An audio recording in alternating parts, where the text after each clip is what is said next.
Wealth theory की, या जिसको हम लोग नॉर्मली जानते हैं सेपरेट लीगल एंटिटी के बारे में। तो इसका मतलब क्या होता है आइए समझते हैं। जो हमारी कंपनी होती है वो अपने मेंबर से अलग होती है, और अगर कंपनी किसी भी तरीके की कोई भी लायबिलिटी इनकर करती है या उसके ऊपर किसी भी तरीके के लीगल कंसिक्वेंसेज आते हैं तो उसका मेंबर्स पर कोई भी असर नहीं होता है। अगर कंपनी किसी भी तरीके के रूल्स ब्रेक करती है, कोई भी कंट्रावेंशन करती है, तो मेंबर्स को लायबल होल्ड नहीं करवाया जाएगा। मेंबर्स जो हैं उनके पास कॉर्पोरेट इंसुलेशन होती है, और मेंबर्स जो हैं प्रोटेक्टेड होते हैं from the acts of the company. अब सेपरेट लीगल एंटिटी के लिए हमारा सबसे लीडिंग केस लॉ जो हम सब ने कभी ना कभी अपने बीकॉम के टाइम पे या अपनी सीए लाइफ में कभी ना कभी सुन रखा है, that is Solomon versus Solomon and company limited. यहाँ पे इस केस लॉ में मैं आपको एक ब्रीफ देता हूँ कि हुआ क्या था। एक बंदा था सॉलोमन, जिन्होंने एक कंपनी इनकॉर्पोरेट की, सॉलोमन एंड कंपनी लिमिटेड, जिसके 7 सब्सक्राइबर थे। वो खुद, उसकी वाइफ, उसकी डॉटर और उसके 4 बेटे। जो हमारी सॉलोमन एंड कंपनी लिमिटेड बनी, उन्होंने सॉलोमन के बिजनेस एसेट ले लिए और उसके बदले सॉलोमन को कुछ शेयर्स मिले, कुछ डिबेंचर्स मिले जिसका चार्ज था कंपनी के एसेट्स पे, और बैलेंस उसको कैश में मिल गया। इसके बाद क्या होता है कि हमारी कंपनी लिक्विडेशन में चली जाती है।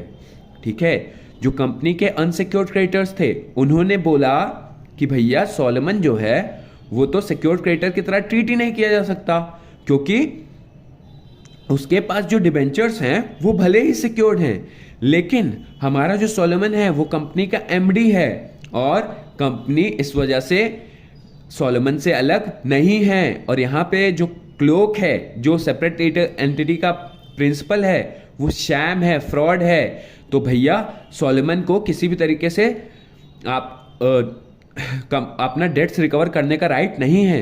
अब यहाँ पे कोर्ट ने क्या बोला कि कंपनी का अपना खुद का एग्जिस्टेंस है, कंपनी के किसी भी एक्ट्स के लिए कंपनी अगर लिक्विडेशन में जाती है तो शेयर होल्डर उसके लिए लायबल नहीं होगा। अगर वो वर्चुअली उसके इंटायर शेयर कैपिटल को भी होल्ड करता है तो शेयर होल्डर को लायबल हम कंपनी के एक्ट्स के लिए नहीं करवा सकते। ठीक है, बोला गया कि जो हमारा कॉर्पोरेट लॉ है वो पूरी तरीके से सेपरेट लीगल एंटिटी पर ही बेस्ड है, और इस वजह से सॉलोमन जो है अपने डेट्स को, अपने सिक्योर्ड डेट्स को रिकवर कर पाएगा। और यहाँ पे जो अनसिक्योर्ड क्रेडिटर्स हैं उनका कंटेंशन वैलिड नहीं माना जाएगा, और सॉलोमन को डेट्स रिकवर करने की आज़ादी मिल जाएगी। इसके बाद आप पूछ सकते हैं क्या सर कोई ऐसे सिचुएशंस होती ही नहीं है जिसमें सेपरेट लीगल एंटिटी के प्रिंसिपल को ना माना जाए, या उसके ओनर्स को और उसके बिजनेस मेंबर्स जो भी हैं, जो शेयर होल्डर्स हैं, उनको क्या कोई भी ऐसी सिचुएशंस है जिसमें उनको एक माना जाए? ठीक है, क्या कोई ऐसे सिचुएशंस हैं? तो हाँ, कुछ ऐसे सिचुएशंस हैं जिसमें आप कॉर्पोरेट वेल को हमारी कोर्ट्स जो हैं लिफ्ट कर देती है, और जहां पे मेंबर्स को हम लोग लायबल होल्ड कर सकते हैं। पहला क्या है? Trading with the enemy. क्या कह रहा है? अगर आपका पब्लिक इंटरेस्ट जेपर्डी में नहीं है, अगर हमारा पब्लिक इंटरेस्ट जेपर्डी में नहीं है तो कोर्ट जो है कॉर्पोरेट सेल को क्रैक नहीं कर सकता। कंपनी के अपने खुद का कोई भी कंसाइंस नहीं होता है, उसका खुद की अपनी सोच नहीं होती है, तो ना ही वो एक तरह से फ्रेंड होती है, ना ही वो किसी तरीके से एनिमी होती है। लेकिन उसको एनिमी हम मान लेंगे अगर ये एक ऐसी कंपनी है जिसका कंट्रोल किसी एनिमी कंट्री में रहने वाले लोगों के पास है। इसका कैरेक्टर एग्जामिन करने के लिए कि कौन कंपनी को संभाल रहा है, तो हम कॉर्पोरेट वेल को इग्नोर कर सकते हैं, सेपरेट लीगल एंटिटी को इग्नोर कर सकते हैं और रियल ओनर्स का पता लगा सकते हैं। इसके बाद हमारा आता है to protect the revenue and tax. यहां पे हमें मेन चीज क्या देखनी है? कंट्रोलिंग इंटरेस्ट किसका है? Question of controlling interest is the issue. अब हमें ये यहां पे देखना पड़ेगा क्या जो एंटिटी है वो यूज की जा रही है टू इवेड और सरकमवेंट द टैक्स, मतलब टैक्स को बचाने के लिए या टैक्स का रुख मोड़ने के लिए यूज की जा रही है। इसका लीडिंग केस लॉ है डिनसॉ मैकेंजी पेटिट। ठीक है, इसमें क्या हुआ था, जो एसएससी थे हमारे, उन्होंने ह्यूज डिविडेंड और इंटरेस्ट अर्न किए।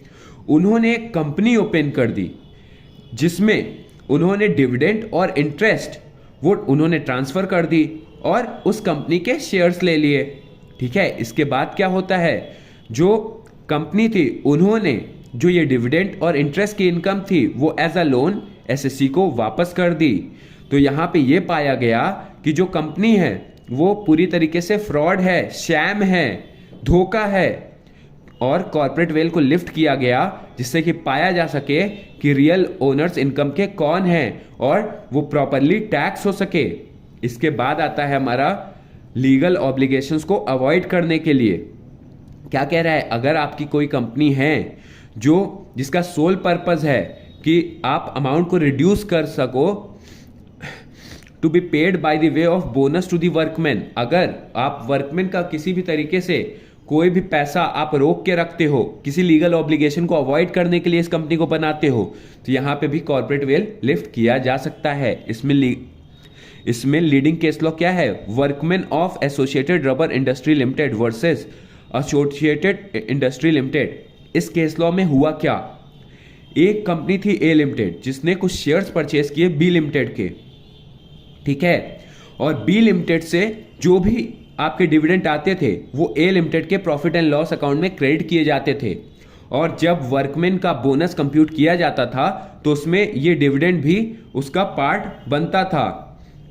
ठीक है, इसके बाद क्या हुआ, ए लिमिटेड ने दिखाई होशियारी और उसने जो बी लिमिटेड के शेयर्स थे वो सी लिमिटेड को ट्रांसफर कर दिया, जो कि ए लिमिटेड की होली ओन सब्सिडरी थी।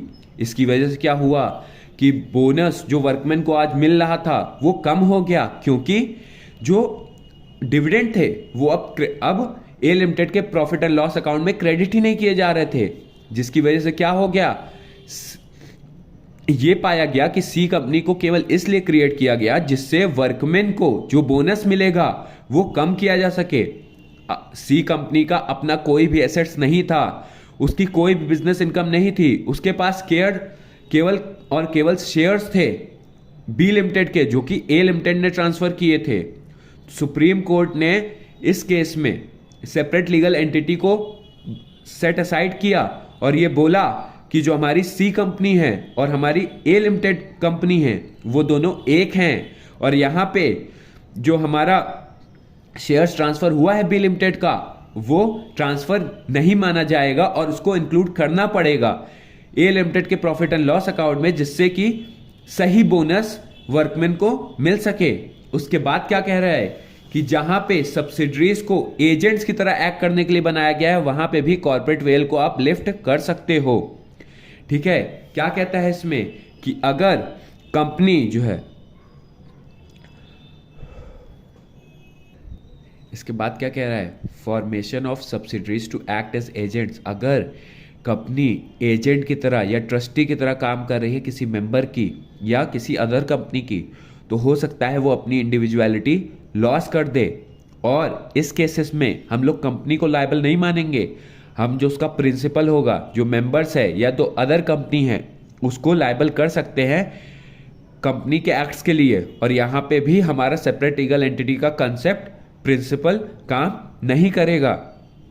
क्या कह रहा है, अगर कंपनी का फॉर्मेशन ही फ्रॉड के लिए या इम्प्रॉपर कंडक्ट के लिए या लॉ को डिफीट करने के लिए किया गया है तो वहां पे भी सेपरेट लीगल एंटिटी का प्रिंसिपल जो है वो कोर्ट इग्नोर कर सकती है।